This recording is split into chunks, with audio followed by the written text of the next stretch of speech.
Good morning, dear friends. How is the sound? Loud enough? Good. Hooray.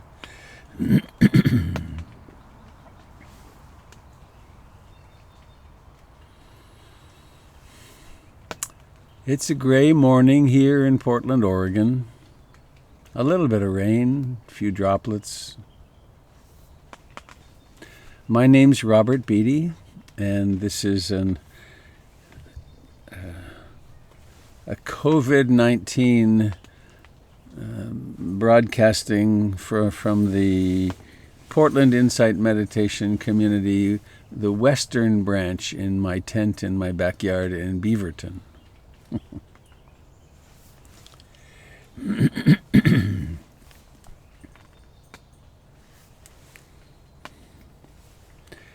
I think I'll just go right to the poem.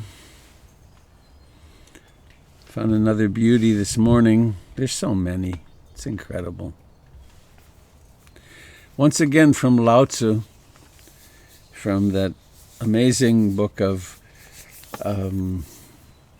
guidance for meditators, the Hua Hu Ching. This is number 42.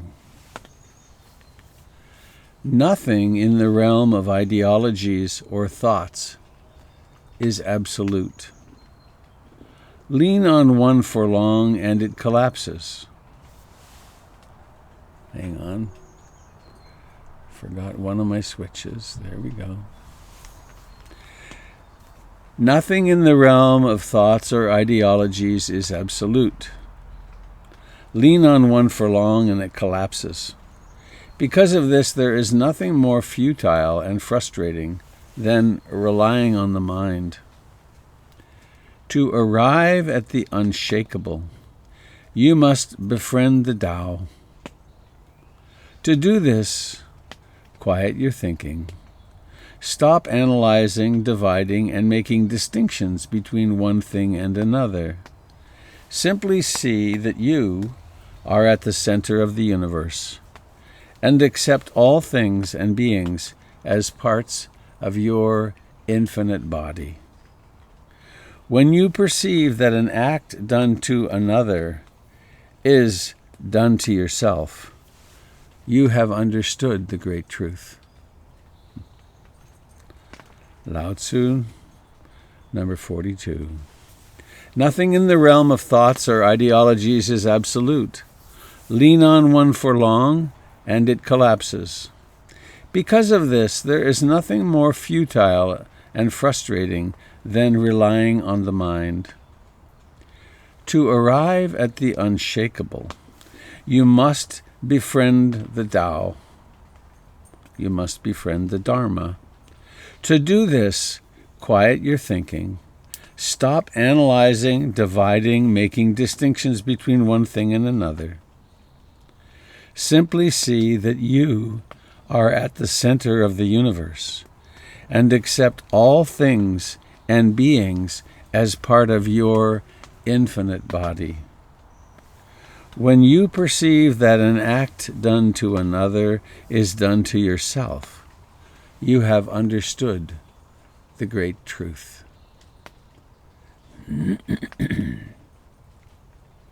When you perceive that an act done to another is done to yourself, you have understood the great truth.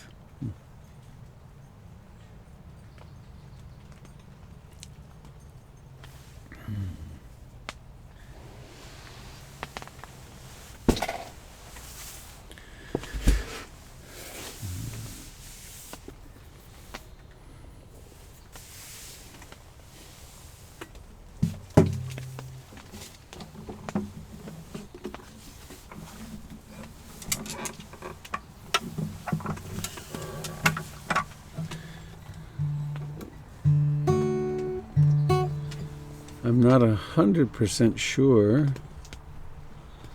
that the guitar part of this will work this morning. Is the guitar audible to you?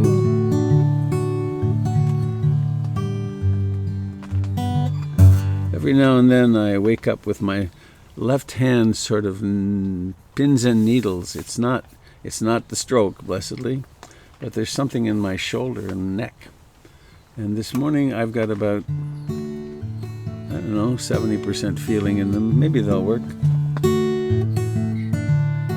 I suppose sound's coming in fine here. Thank you, Had. I take refuge in the Buddha, the one who shows me the way in this life. Namo Buddhaya, Namo Buddhaya, Namo Buddhaya.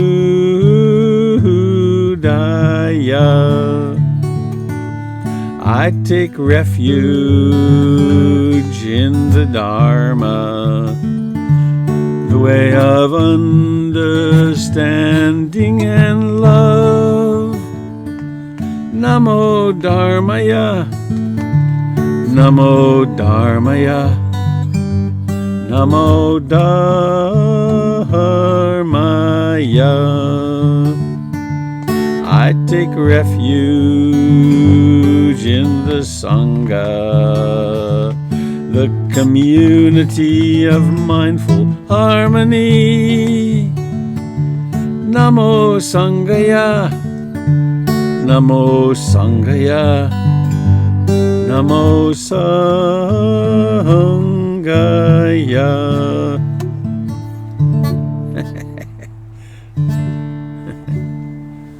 There.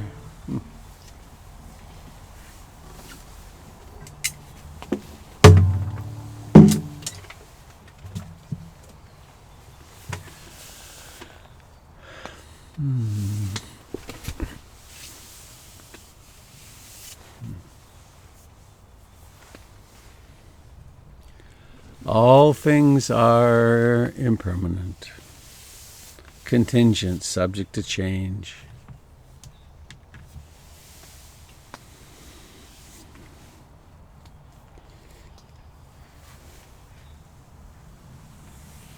There's a great deal of dukkha in our lives. The discomfort, the dissatisfaction caused by wanting things to be different. And the beauty, the central jewel of the Buddha's teachings, when you perceive that an act done to another is done to yourself, you have understood the great truth. The truth of anatta, literally translated as not soul. But what if that were true? What if we could really get behind knowing That to do something to another person, to say something, to think something about another person even, is actually something done to oneself. Then an act of generosity becomes giving to oneself. It would lean us toward kindness in all directions. So let's do this. Let's have a meditation party. Let's sit and be here. To really embrace this moment.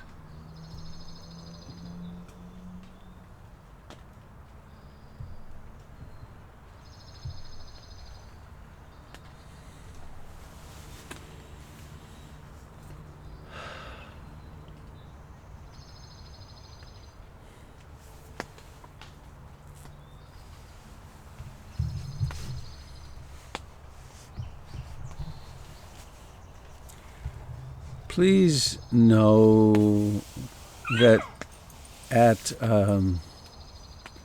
about 15 minutes into our gathering, I'm going to lock the meeting. It's one of the things that we've decided to do at PIMC to create a little more security. And also know if we were interrupted, I'm going to shut down and then come back on about 5 minutes later. So some simple things we can do to make it, to keep the disaffected and troublemaking crowd out. Not likely they would be up in the morning, but you never know. So sitting.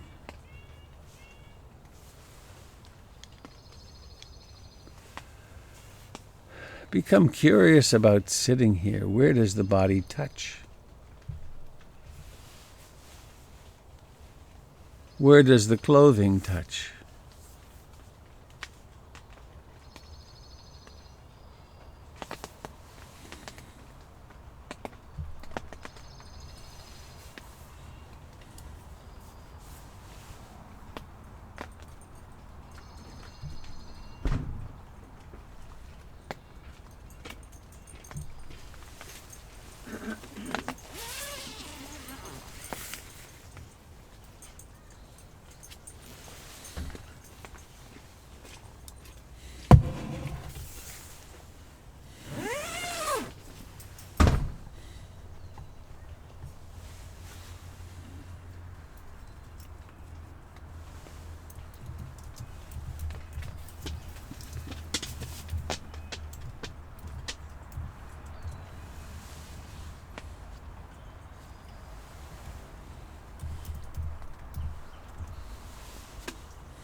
There is a mystery.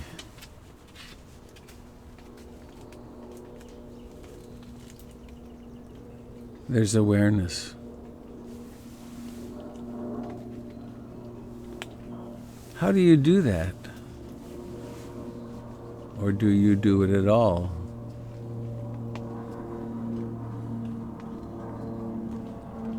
There are sounds and hearing consciousness.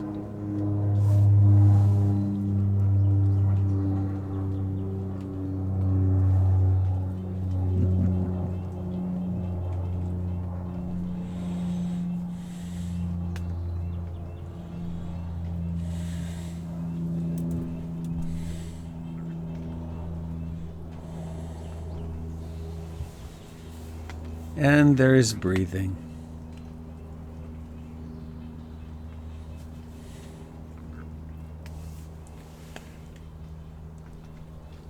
Come rest in your breathing.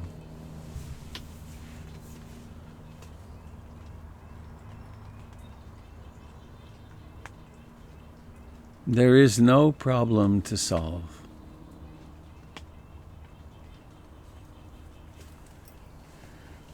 For this time, there is no plan which is of any importance.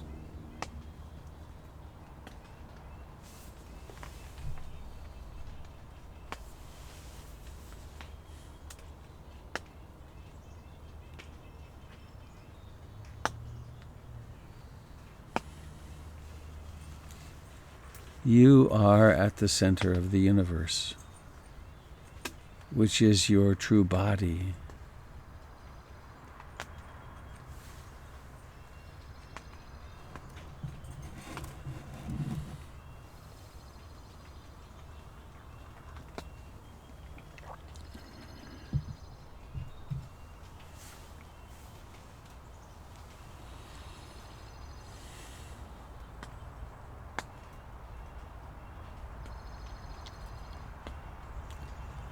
Embracing each breath.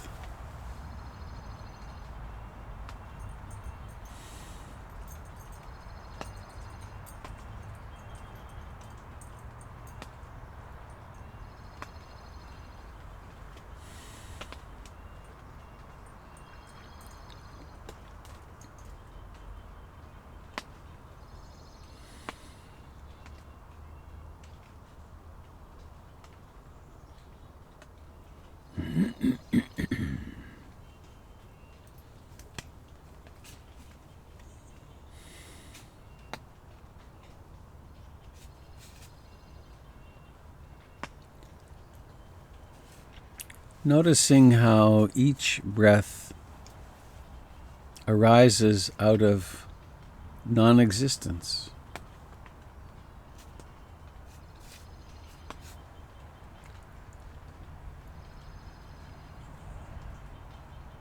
It begins and then it grows to fullness. It has its lifetime. It reaches fullness and then it naturally declines and disappears ultimately.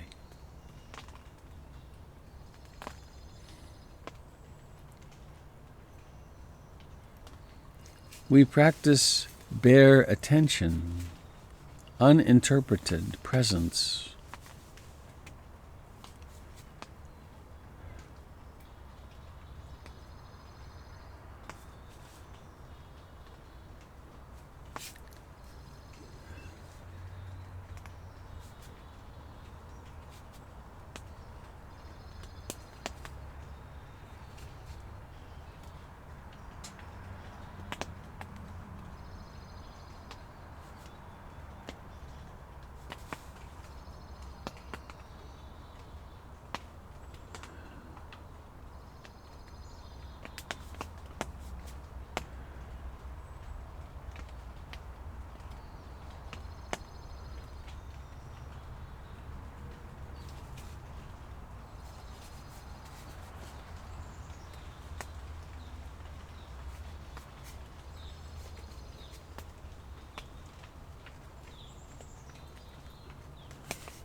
This is the moment that exists right now.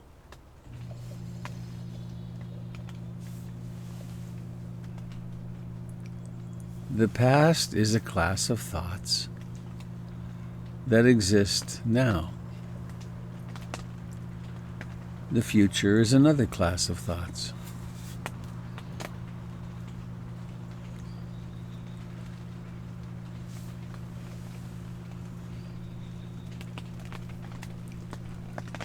The brilliance of the Buddha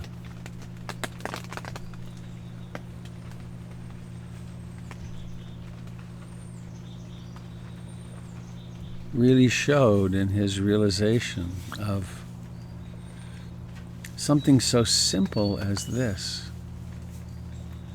being the key to freedom.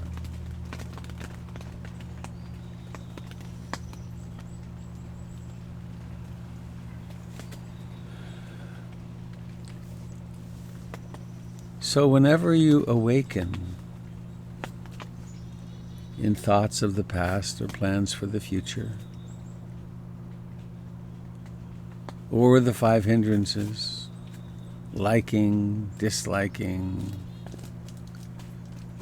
desiring, wanting not, restlessness, agitation and worry, sloth and torpor and doubt,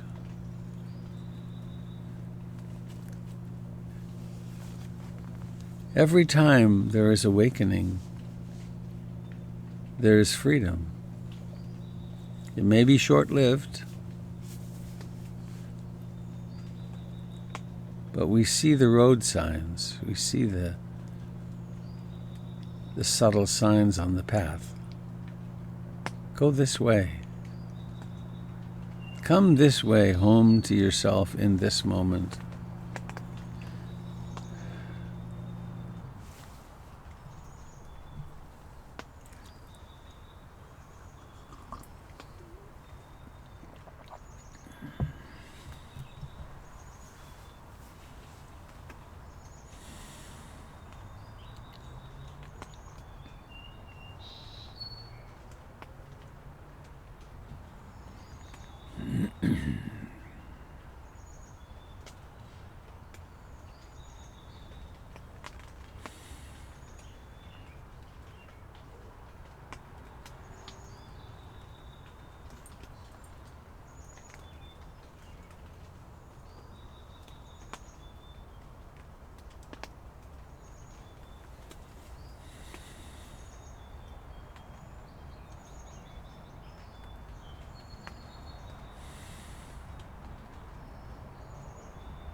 If the mind is restless and discursive, simply notice it and come back to the breath.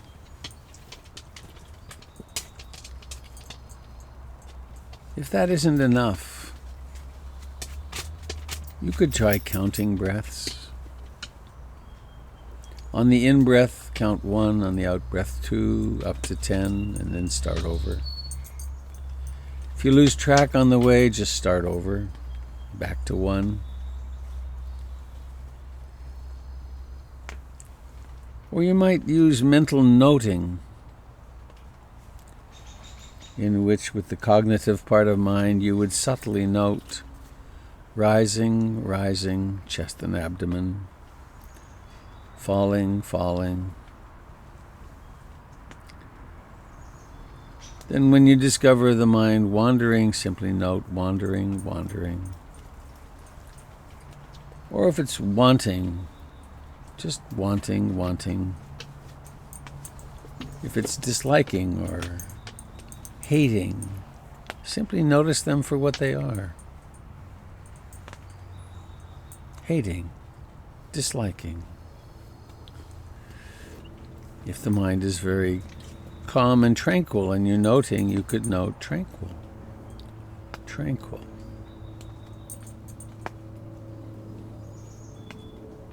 There are any number of many hundreds of strategies. They all lead in the same direction. Wordless presence.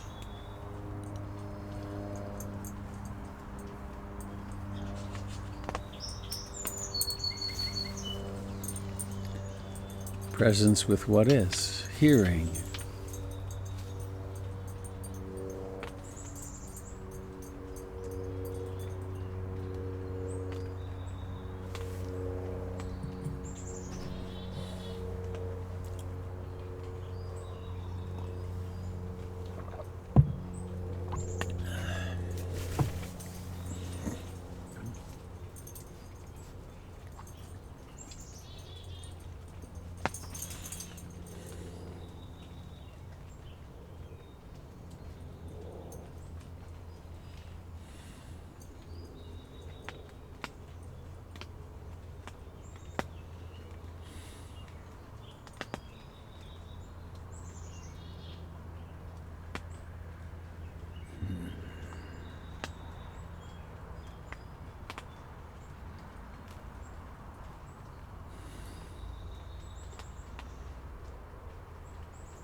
Nothing is extraneous. Nothing is wasted.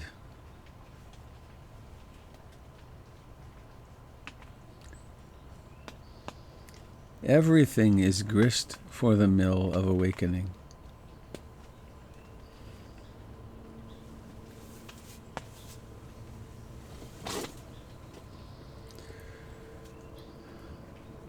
Sometimes the mind of some people says, why do I still have this neurotic pattern? Why am I not beyond this? I should be different. I should have let this go a long time ago. This is just malware. It's just bad programming that the answer to is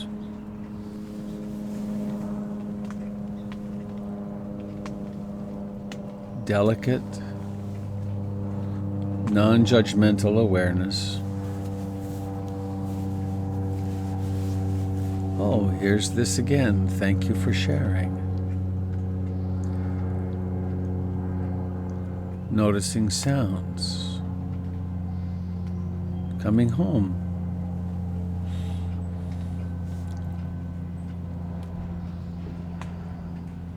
There just isn't a battle.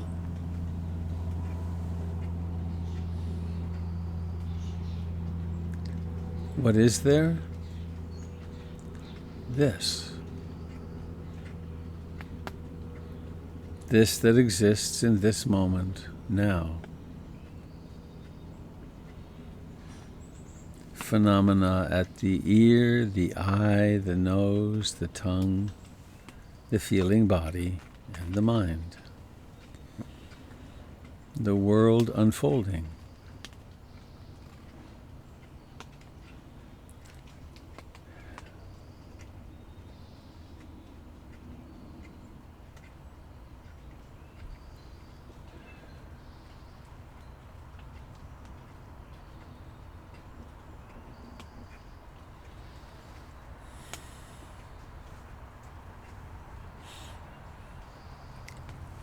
And in keeping with the guidance of Lao Tzu,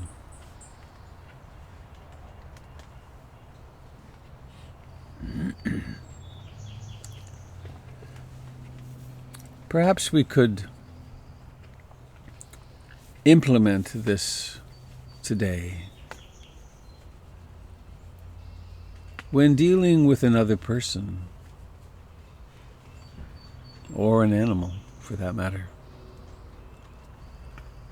When dealing with someone you're sending an email to, what if we were to pause? What if you were to pause and reflect? I'm sending this to myself.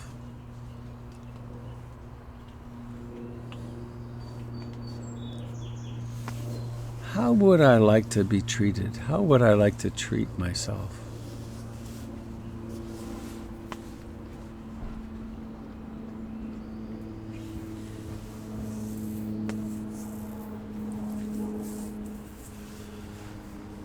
At some point, as the practice deepens, most people come to the place of realizing there are unfinished relationships, or there are cherished or closely cherished resentments. And at some time, some point, it behooves us to open up into those and to find some peace for ourselves.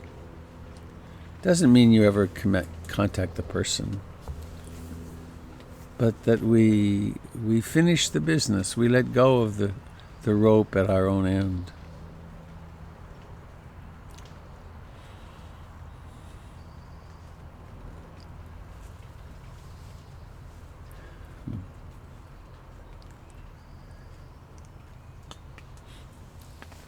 And let's close our meditation time by taking up the great I love you mantra with yourself as the object, the I love you with your name at the end.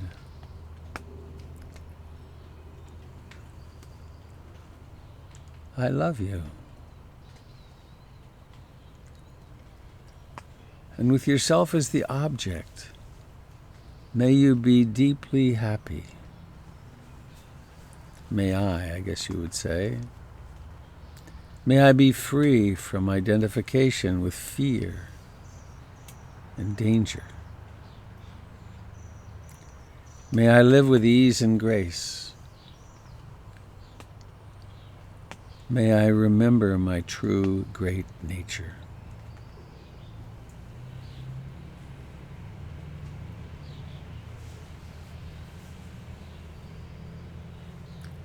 Wish yourself well, not in some magical sense, but in your intention of kindness for yourself. It will have so many repercussions.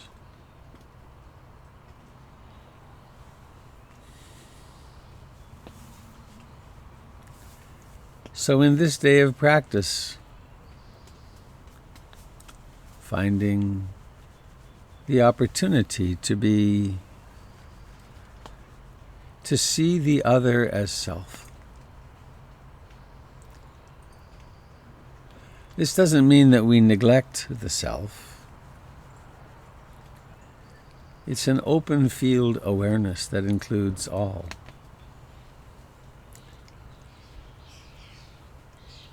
And please now notice that the body's sitting here. Feel the feet, the knees, the pressure of the body on the chair, the hands and arms.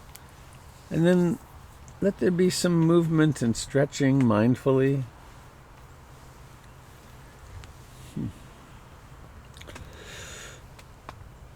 Stay present. The transition from our formal practice to our daily practice is quite important.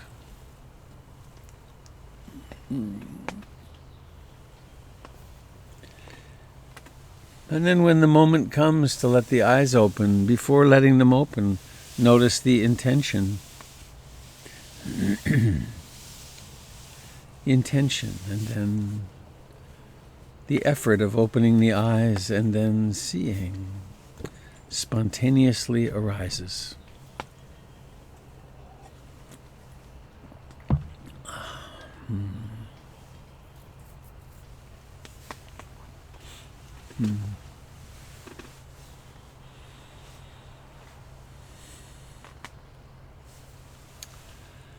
Well, as is the case every morning,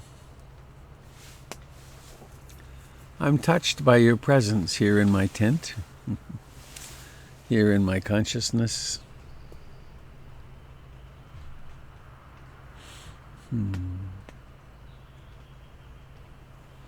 What a treat.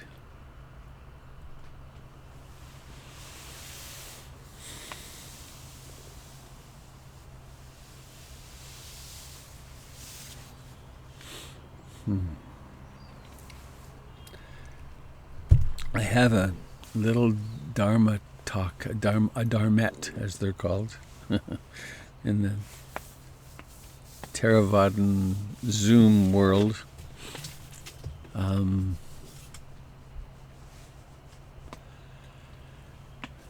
Before that, let me invite you to support these broadcasts and the Portland Insight Meditation community by visiting portlandinsight.org. And what really helps is if you will make a monthly contribution. And this practice of generosity is very much a part of our deepening and opening, as I've demonstrated several times. I've got this little converter here from an 1/8 inch to a 1/4 inch plug. If I do this, and then I say, this is mine.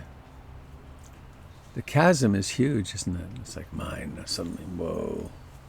Or if I did this, which is, well, I have several of these, and if you would like it, it could be yours. Or if I still need it, maybe you could borrow it. Maybe we can figure out how to relate to this thing in such a way that it isn't a barrier between us. And that's one of the fundamental reasons for practicing generosity. And seeing the other as oneself, of course, makes that really very fluid. So I want to do this. Let me see if I can pull it off the screen. This.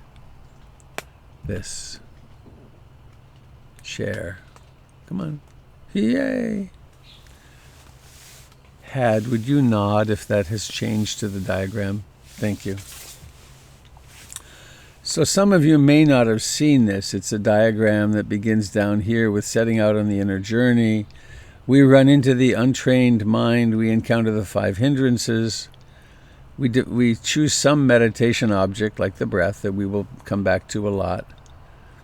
And then here, we work to clean up our moral and ethical behavior, because that anything we do which is not in keeping with the other is myself perturbs the field.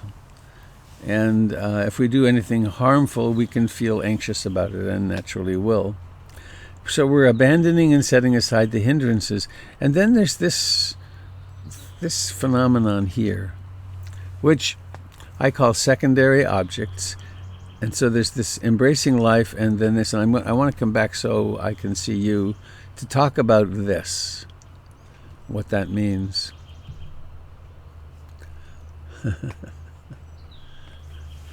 I have a little joke that I came upon years ago, which is, if you were to imagine a traditional, I could draw this. Oh, my dog wants in the house. Maybe Jennifer will let him in. If you imagine a traditional tombstone, and around it has Robert Beatty, R.I.P., etc., and the dates. And then around the edge says, rising and falling, or the most predominant object. And that's the blessing to coming generations. So what this has to do with is, when do I, let's say you're in meditation, and then something is troubling, some worry is coming up, some emotion is coming up. When do I leave the breath and take the other object as my home base, as my secondary training object? And the shorthand for that is, well, when it would be the most skillful, when that would be, oh dear. Well, hey, Pluto. Oh, good. Jennifer came to the door. When would it be the most skillful? So let's say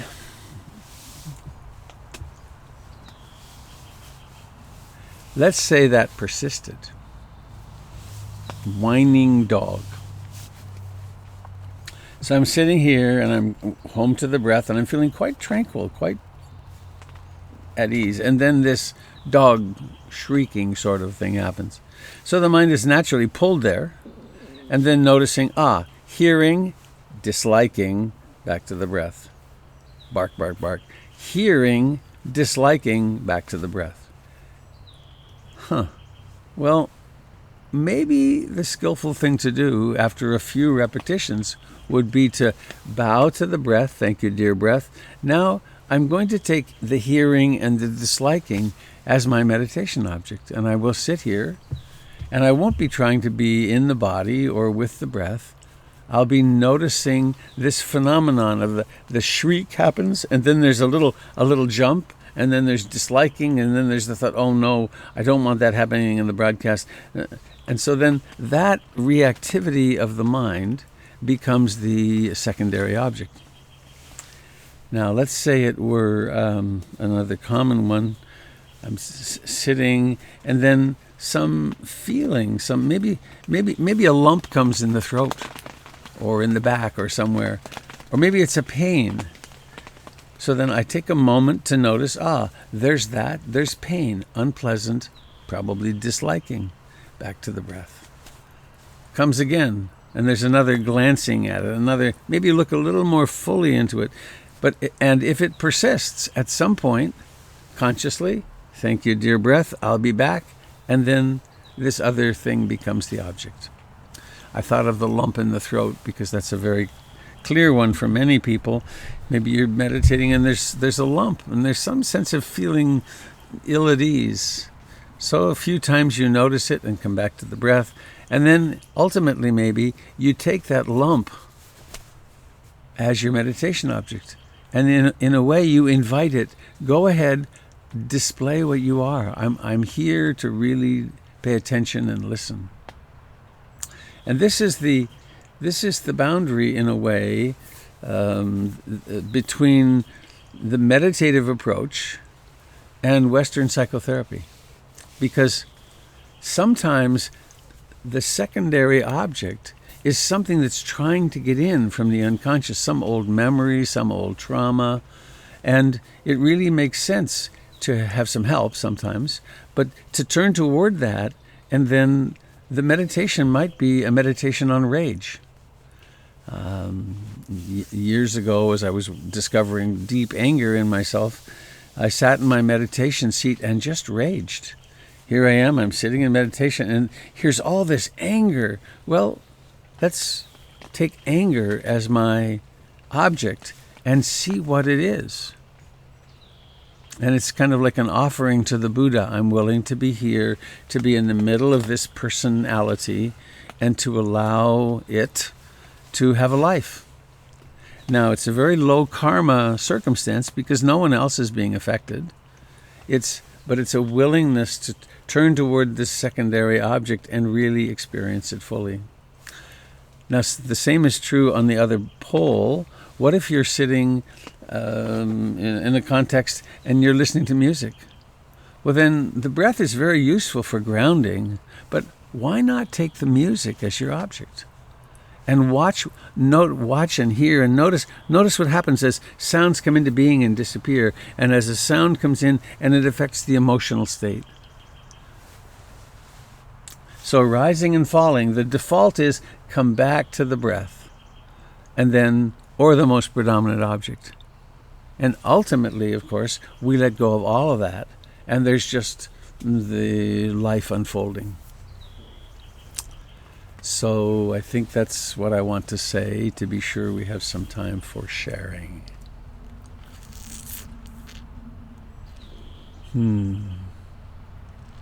So I'm going to open up.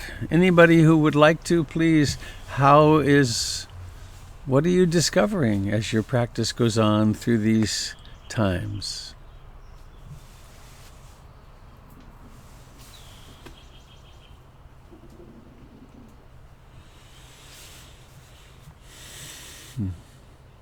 Good morning, Robert.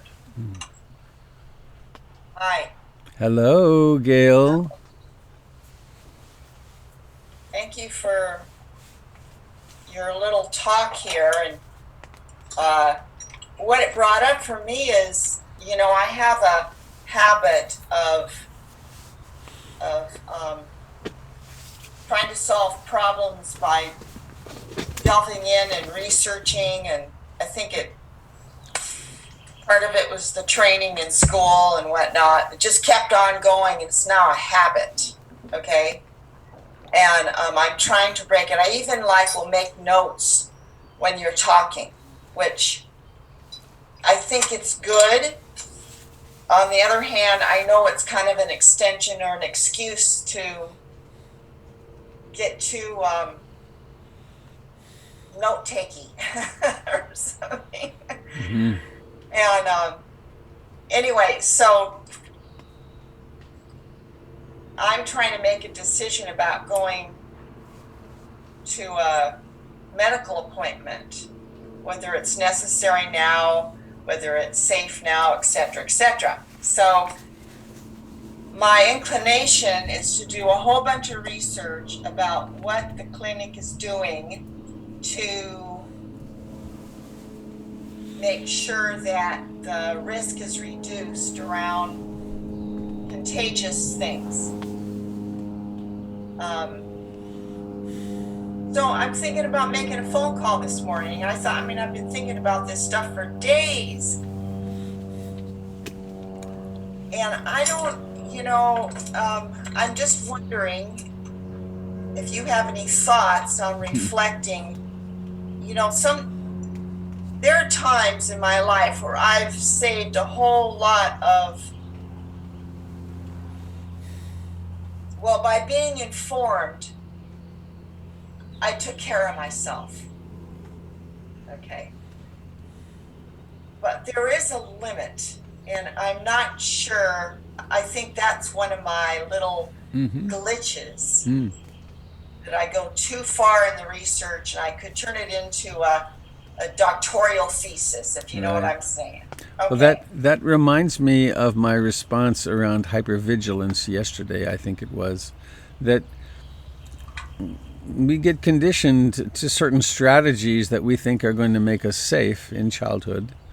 And then sometimes they get out of control, and there comes a time in our lives when maybe it makes sense to diminish them. And why not make the phone call and ask them? They have had other people do it, and they have their rituals that they're doing to keep people safe. I've had 3 medical appointments in different places. And everyone has basically the same thing. You walk in, there's someone there who takes your temperature. Actually, I had an interesting encounter in one the other day. I had 2 little cancers, skin things that they wanted to scrape off, and I got there, and they had me put a paper towel over my mask, and there was something, and I said, "Why? What was?" Actually, it was when I went for my eye the other day, things breaking down. And I said, well, why did you have me put on this paper towel? And the woman said, the doctor said, well, you're well protected. That's an N95 mask, but it has a valve. And on your out-breath, if you had COVID, you'd be spraying it around. It hadn't occurred to me that my mask is just protecting me. It's not protecting the world. And so, and then after I left, I saw they were wiping down where I'd sat. But call and find out and set your mind at ease. Yeah, we'll see. Yeah. And okay. in general, I encourage people, don't take notes during Dharma talks. That what you need to hear, you'll hear. And however, if taking notes is comforting, Linus had his blankie, so why not have your blankie? I like that one. I like that. Thank you, Gail. Okay. All right.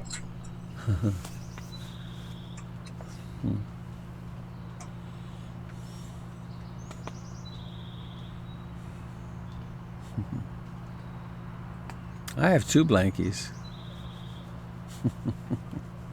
My gray one and my orange one.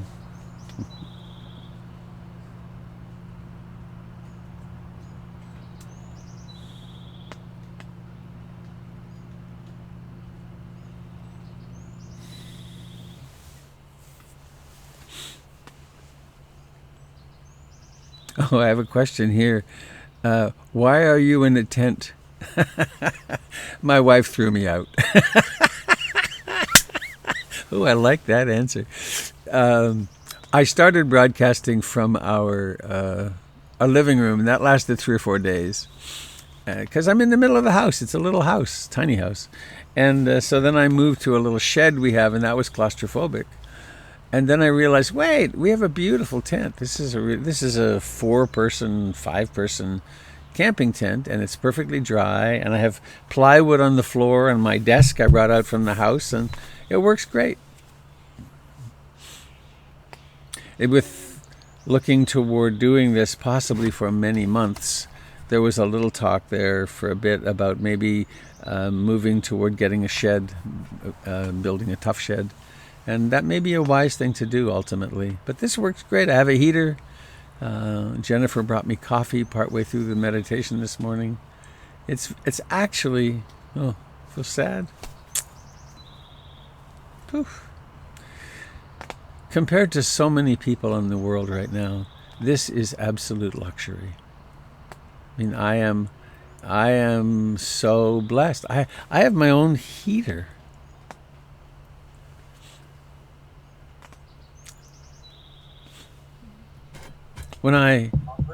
Yeah.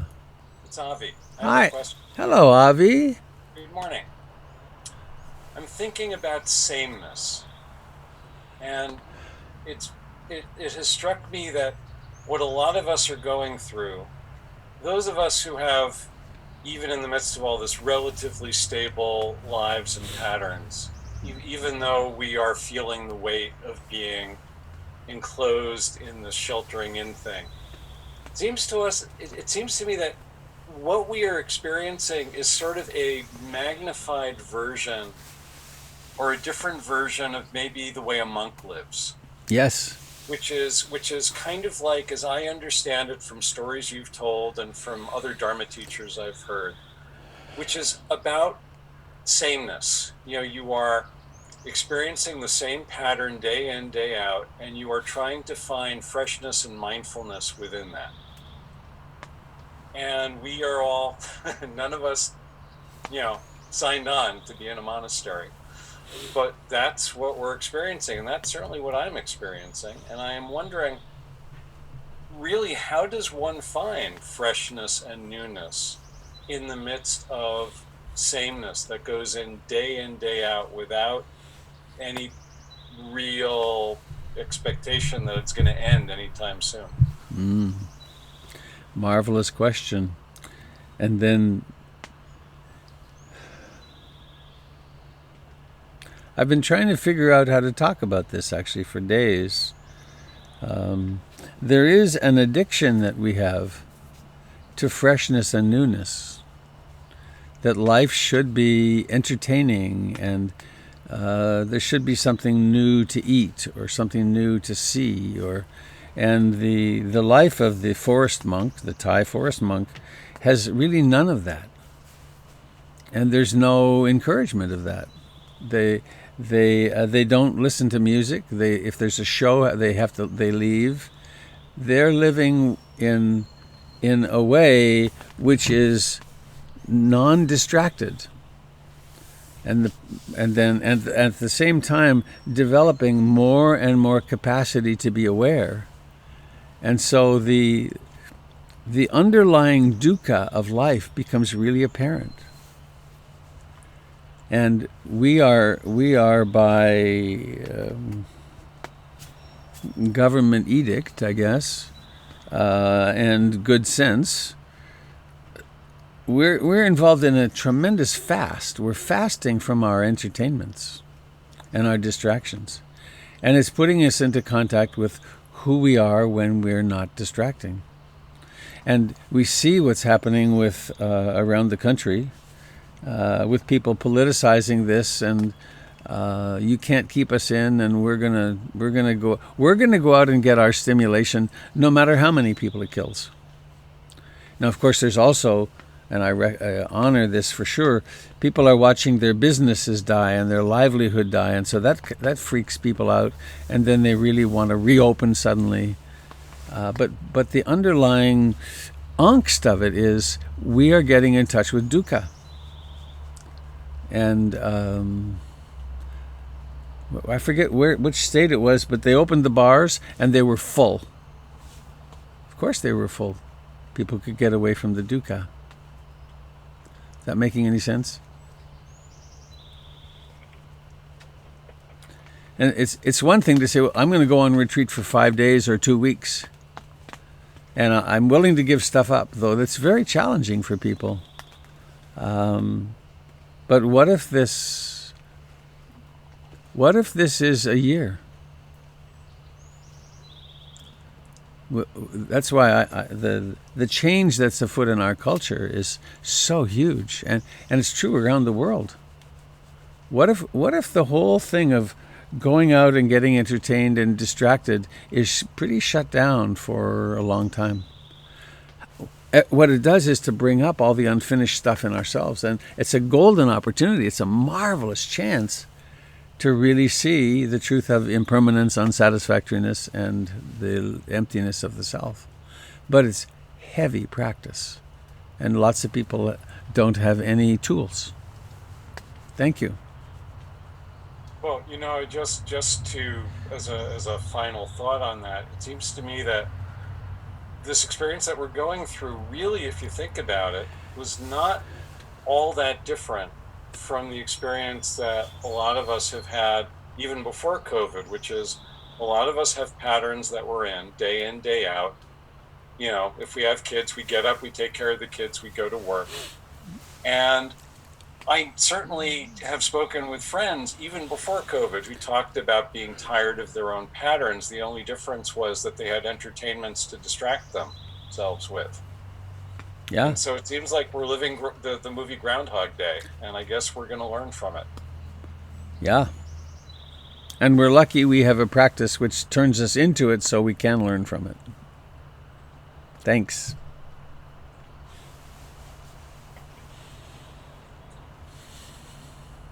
Can I dovetail on Avi's statement? You apparently are. Hi, Head. I just wanted to say, I've heard a few people say that this is what we have been training for, and we are the ones we've been waiting for. So here we are. So just do what you know to do and do it the best you can. And all of our previous life has led to this practice. So do it wisely. Think about it. Do it. Thanks, Head. Good morning. It's Allison. Hello, Allison. I have my secondary object lately has been death, and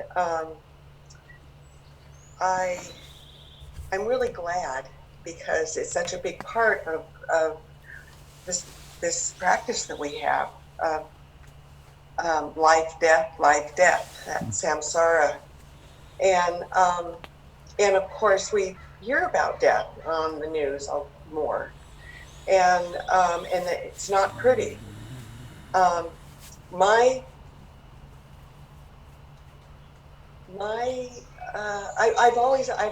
I've said recently, and I've been meditating for probably 15 years, that this is okay. Death is going to come, and I accept it. And I've witnessed 4 people in my life. They weren't strangers. They were people really close to me. I witnessed their leaving this earth, and it wasn't real difficult. It was peaceful for most of them, and I've volunteered for hospice. So I've worked on death for myself, but now when with the COVID virus, if I get that, I'm afraid because it's not pretty. You know, it's a hard thing, and it's chaotic. If I go to the hospital, I wouldn't want to go to the hospital, and I don't want. That's not what I wanted. You know, so so my thinking is changing a lot. And it's changing from, yes, I could have a peaceful death. I don't know when I'm going to die or what, and it might be difficult and painful and chaotic and scary. And it's not here yet. But whatever it is, I am leaning more towards it is what it is, whatever it's going to be. I can't make it happen the way I want it to happen. Mm-hmm. And I'm opening that whole thing, mm-hmm. And it feels like a real relief. So it is what it is, whatever it's going to be. Mm-hmm. Well, thank you. Thank you, Allison. Facing into the fear. Mm-hmm.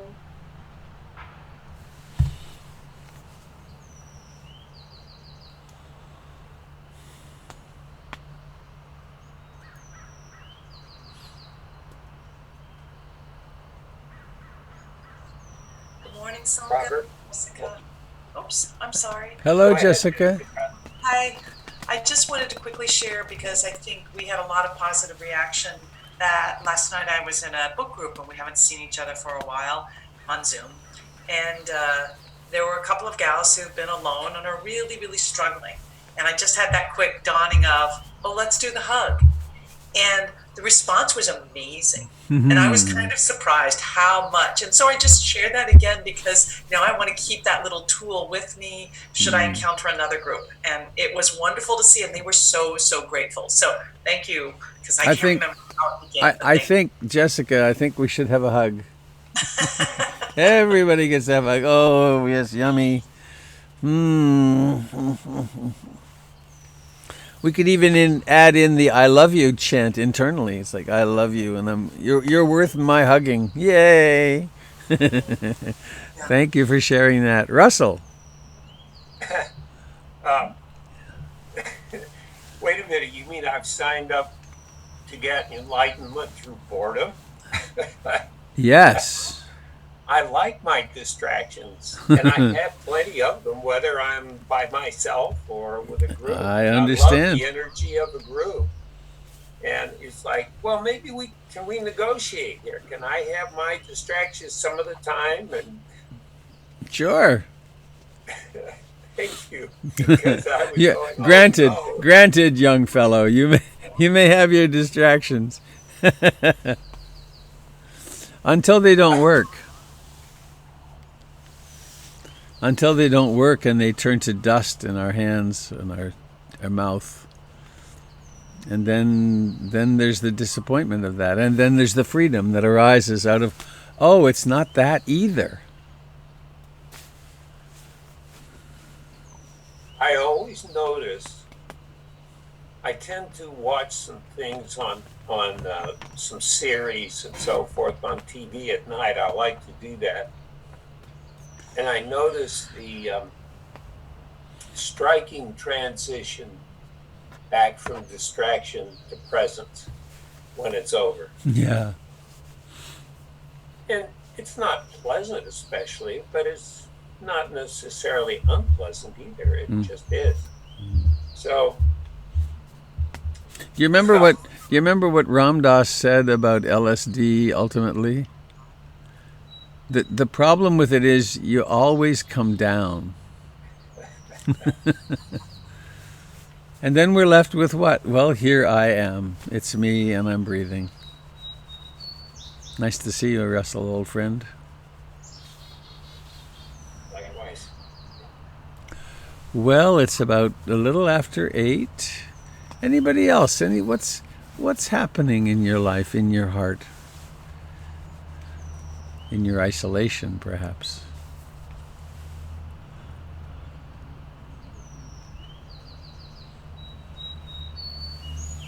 Hi, Robert.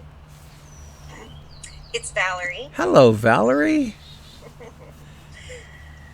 So, Avi was talking, everybody's talking about distractions and different things. Well, one of the things that I love to do is make jewelry, Ah, primarily beadwork. And for a while, I've been wanting to leave healthcare and just focus my attention on creating a business doing that. But I've gone in and out of periods where I've been able to do some of that. I used to teach through the library system, but the libraries are closed. And so anyway, I've been going up to our little room and having my little heater, and I'm all comfortable, and I don't have a clock in that room. So I completely get lost in just the process of creating, and it's so pleasurable. And not in a gleeful way, but just in a full body experience way. I would guess contentment a lot. Contentment. Yeah. And then all of a sudden I realize, oh my gosh, 5 hours have gone by, or Whoa. whatever. Wow. Like I'll get up and I'll use the restroom, or I'll get a glass of water, or check in on my partner because he's working from home. But then I go back to it, and it's just so, yeah, content is the best word. Nice. Yeah. Thank you. So that's, thank you. You know, there's a danger in that. Of course, if you were doing bead work, bead art, and had a profound enlightenment experience, all of your disciples 1,000 years from now would be doing beading and thinking, this is it. This is what the master was doing when she woke up. I would say with dancing in a partnership doing partners dancing and doing beadwork and cooking. Those 3 things are the time that I feel the most centered in myself. Lovely. And the least amount of thinking and more just being. Yeah. Well, I had that delight of having that dance with you at the Blues Festival. That was, you can really dance. It was very nice to enter that moment with you. Thank you. I loved it. Thank you. Another loss this summer, the Blues Festival. Poof. Poof. Well, is there one more person who would like to share? And then we'll go on our way looking for someone to experience as ourselves.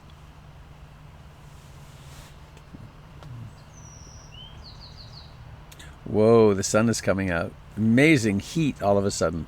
Radiant. Wow. Cool. Great. Warm.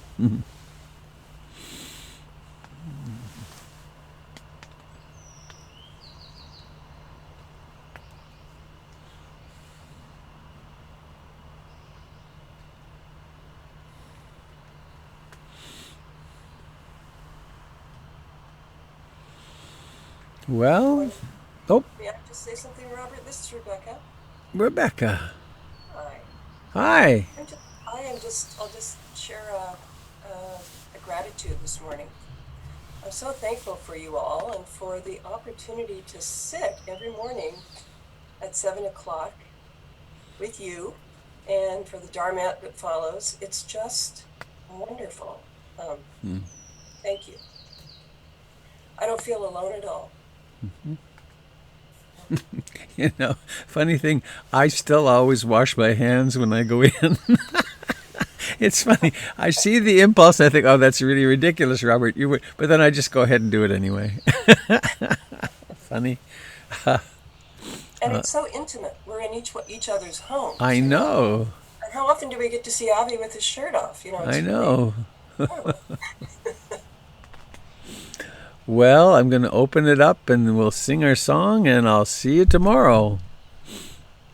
You there, Stephanie? I thought I saw you. Oops, there we go. May all beings be happy. May all beings be happy. May all beings be happy. Sadhu, sadhu, sadhu.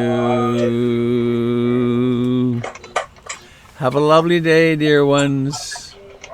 Thank you. Good to see Joy. Goodbye to those of you on Being here.